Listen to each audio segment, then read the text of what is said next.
It's been a long time coming, but finally, the new Percy Jackson TV series is out. We're here to talk about it. We're going to talk about the good, the bad, and everything about the new adaptation. As a little backstory, I'm a huge fan of Percy Jackson. I read this series the first time when I was 12, and this series means a lot to me, which is why I was very, very excited when Rick Riordan announced that they were gonna do a new adaptation, a new TV series on Disney Plus. I've seen a lot of mixed feelings online. Actually, I don't know, maybe it's my For You page on TikTok, but a lot of people were like talking very positive about the show. And it wasn't until I saw Friendly Space Ninja talking about his video that he's working on about Percy Jackson, I was like, it doesn't sound so happy about this. And then I went on Reddit and I saw people ranting. I was like, oh, not everybody enjoyed the TV series. And I'm gonna be honest, I did enjoy the TV series, but it's not perfect. And we're here to talk about it. It's been so long since the last time I made a video. The last time I made a video was actually in December. And it was gonna be about the Battle of Songbirds and Snakes, and I never finished editing that because I had other things going on. And I also never post the video, so I'm like getting used to this again. So, hi, my name is Sophia, and I make videos sometimes about literally anything that I want to talk about and rant about. So yeah, let's start with this video because I don't want it to be too long. So what is Percy Jackson about, in case you don't know? There's gonna be spoilers for both the book and the TV series. This is also not gonna be like, oh my god, this wasn't in the book or this wasn't in the series, like this sucks. Like, it's not gonna be a comparison of how truth to the book is. And we'll touch on that point later on. This is about a 12-year-old demigod, Percy, son of Poseidon, who is accused of stealing Zeus' lightning bolt. He's sent on a quest alongside his friend Grover and Annabeth to uncover the truth, save the world, and save his mom. Percy escaped out of school after an incident at a school trip to the museum. He finds out the truth about his identity. He's a demigod and goes to Camp Half-Blood, where other demigods live, and his mom is sent to the underworld. He's claimed as a son of Poseidon and go on a quest with Annabeth and Grover to find the bolt and return it to Zeus and save his mom. On their way, they encounter several monsters that make their quest harder to complete. Now let's talk about everything that the show missed. The lack of magical elements. This is a show about Greek mythology.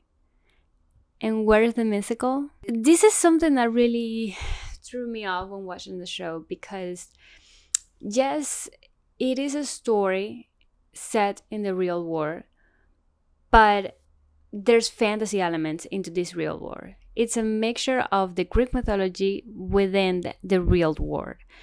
And if you read the books, yes, they are settled in the real world, in the United States, in real time, but they do have, they have the monsters, they have the gods. Like, for example, Krusty, he has a reptile appearance, but on the show he looks very human and almost like a creep. And then we have Grover. When you watch Grover on the show, it's like a human who has hooves.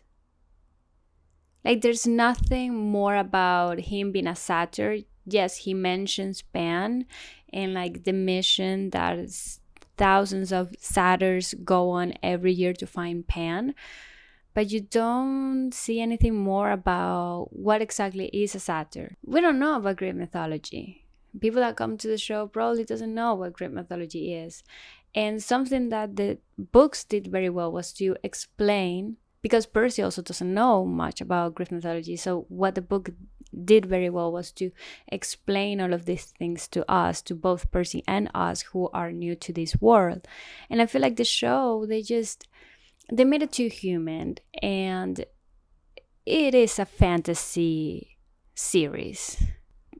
It can't be human.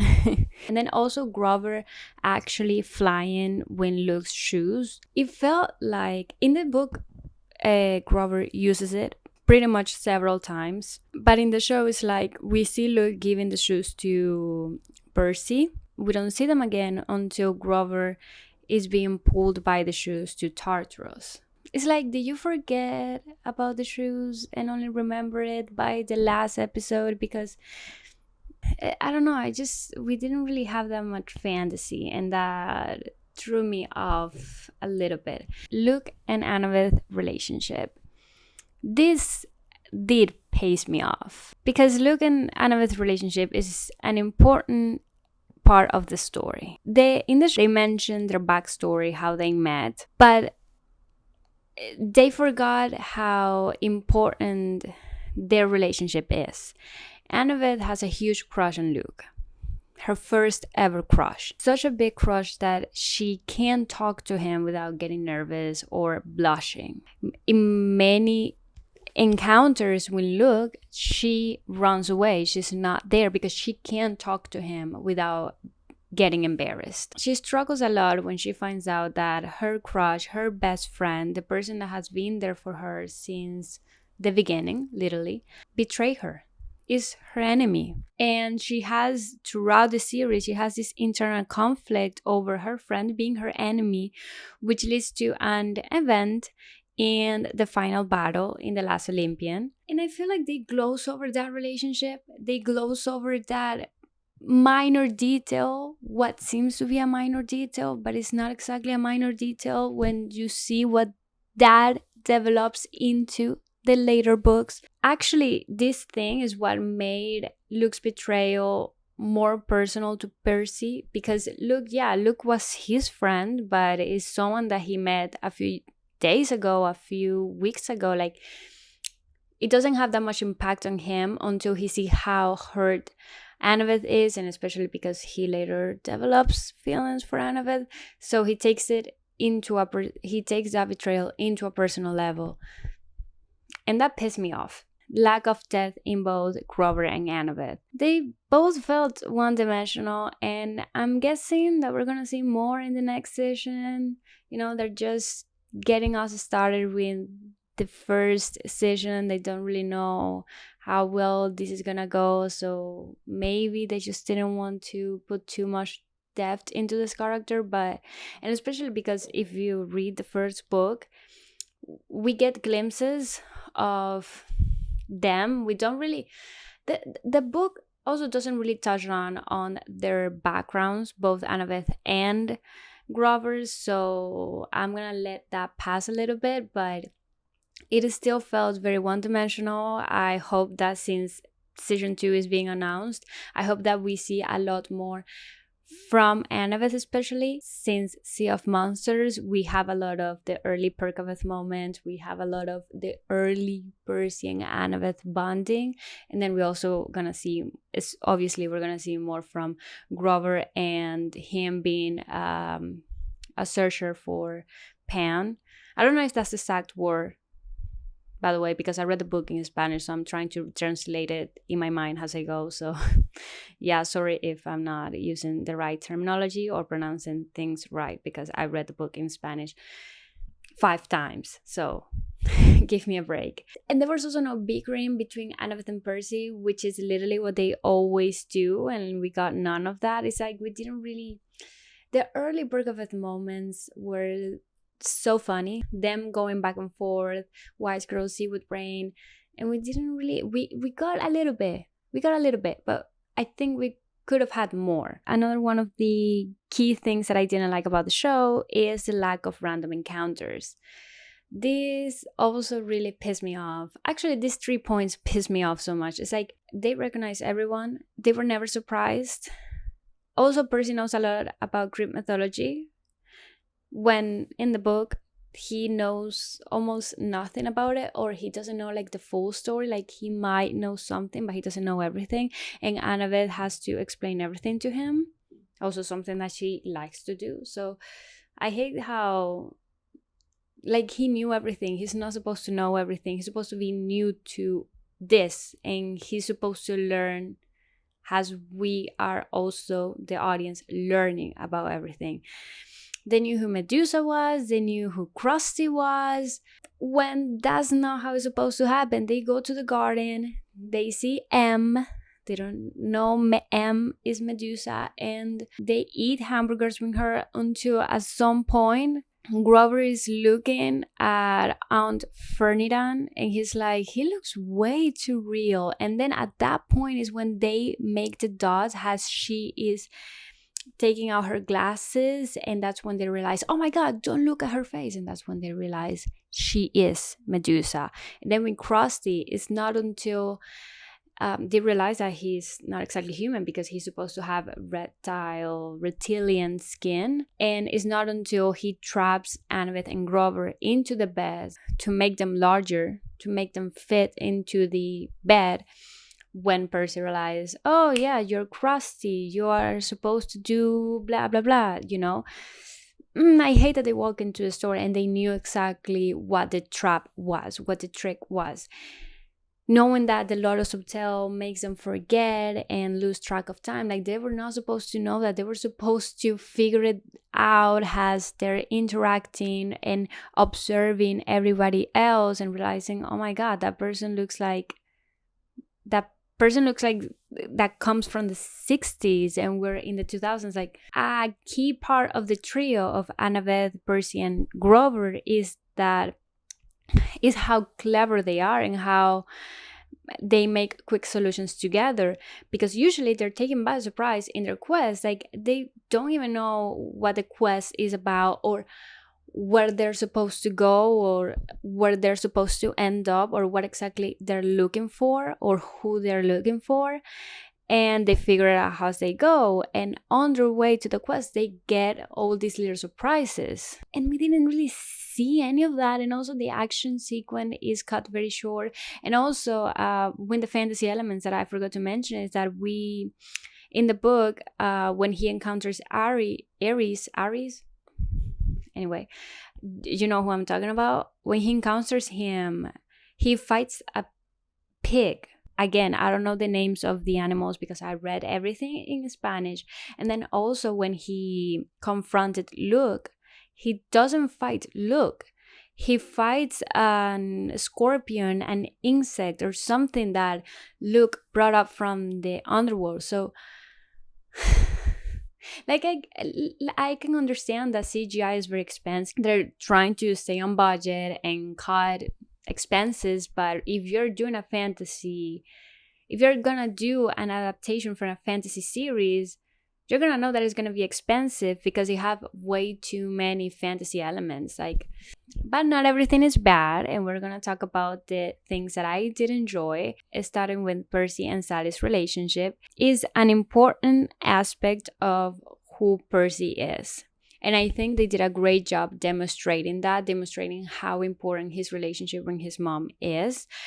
The series did also a great job, like the book series did a great job, but I feel like they never gave us that much depth. We just realized, okay, yeah, Percy has a close relationship with his mom because he never really had a dad. So they grew very close. I love that we got a lot of screen time from her and showing her internal conflict, knowing who Percy is and what that means, and having to let him go to learn more about who he is and his destiny. And also, I like that conversation that she had with Poseidon, which was not in the book. She knows that Percy, at some point, he has to find out who his dad is and what that represents.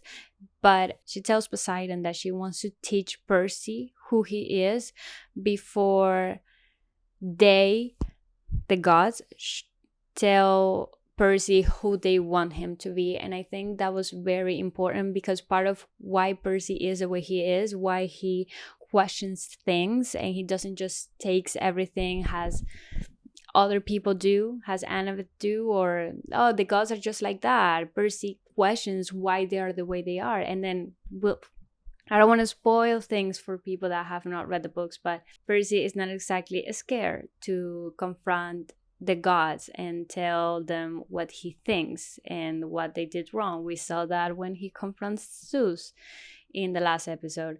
So yeah, she's like a very important part of why Percy is the way he is because she basically raised him. And I love that we saw that. And then also Percy's daddy's issues. It was a great representation on him feeling ignored and left out and abandoned by his dad. And then he, wanting to meet his dad, but also being hurt because his dad abandoned him and never tried to reach out because he can, but obviously Percy doesn't know that. And even if he knows that, it still hurts you as a 12-year-old. So I love how they show that conflict. I feel like they gave a lot of depth to Percy. There's even more depth that we're gonna see if they follow the books, and if we get to have an adaptation for every single one of the books, we're gonna see way more depth. I think they did great with Percy's character, and I really like Walker's interpretation. Oh yes, the other point is that the acting was phenomenal. I loved the acting. I think they did a great job on every single one of the actors. I know that in the beginning, when the show was announced and they announced the actors, I know some people had issues with Percy being blonde and not dark hair as he's supposed to be, or the big problem was annabeth. She's supposed to be blonde and she's a black girl in the TV show. Personally, I never had a problem with that. What I think is that at the end of the day, Leah did a great job. All of them did a great job, and I'm happy about it. That's what I care. I do hope that they make some modifications onto Annabeth's backstory, because blonde and the stereotypical blonde girls are dumb. She's blonde, but she's one of the smartest girl there. So I hope that they add something more to Annabeth in the show, and they add a little bit more of background, and just so it's not superficial. But that's it. I personally love the kids. They did an amazing job, every single one of them. And I love their interpretation of the characters because I think it was amazing. More rambling. People said that the show was not funny, which I disagree because I did laugh at several points of the show. So I don't know. I do think the books are funnier and they're sassier, but the show is still very entertaining nonetheless. They can add more funny elements. I think they're just testing waters, and I hope that in Sea of Monsters they see all of the critiques and all the feedback that the fans and people who are just entering for the first time to the Percy Jackson universe. I hope that they see all that feedback and fix that in Sea of Monsters. I hope Sea of Monsters have way more fantasy and depth to the characters and all of that. And again, about the changes that they made from the books, which honestly there are not a lot, because I was like kind of comparing, because I was rereading the book for the 5th time as I was watching the show. I think some of the changes are valid, and again, changes are bound to happen because it's 2 different forms of art. A big part of Percy Jackson and its charm is Percy's inner monologue, which obviously that is hard to translate into film, into television. So I can understand it's never gonna feel the same because we don't have that internal monologue. If it's your first time entering to the Percy Jackson universe, I think the show did a great job. But if you're someone who's a hardcore fan of the show, I still think it was entertaining. I still liked it. I was very entertained by the show. But you're gonna have problems with, the lack of fantasy elements and the random encounters. You're gonna have problems with that because at the end you know the story and you're like, yeah, well, this doesn't exactly make sense. But other than that, I think it was a great show. I think it's definitely way better than the movies. I really did enjoy it, and I'm happy that we're gonna get a season 2, Sea of Monsters. It's not my favorite book from the franchise, but I'm really excited to see Grover in the wedding dress, and I'm excited to have more Percy and Annabeth, and then also the mermaids, and I'm just very excited about all of that. I hope we don't have to wait too long for the show. That's also another problem that I have with it. I hope they don't take too long making the series, because I don't want the same thing that happened to Stranger Things to happen to them. And what I'm talking about is that Stranger Things started when the kids were like 13 years old, and now they're like 20 and they're still making Stranger Things. Like, I hope that doesn't happen to them. But this is the video. I hope you guys enjoyed. Let me know in the comments your opinions on Percy Jackson. Did you like it? Did you not? What are your hopes for season 2? Yeah, let's start a conversation about it. And I don't know when's the next time that I'm gonna make a video. You can follow me on TikTok, which I'm being kind of active over there, and on my Instagram if you want to see a little bit more from me. But yeah, I hope you guys are doing great, and hopefully I'll see you in less than 6 months. Bye.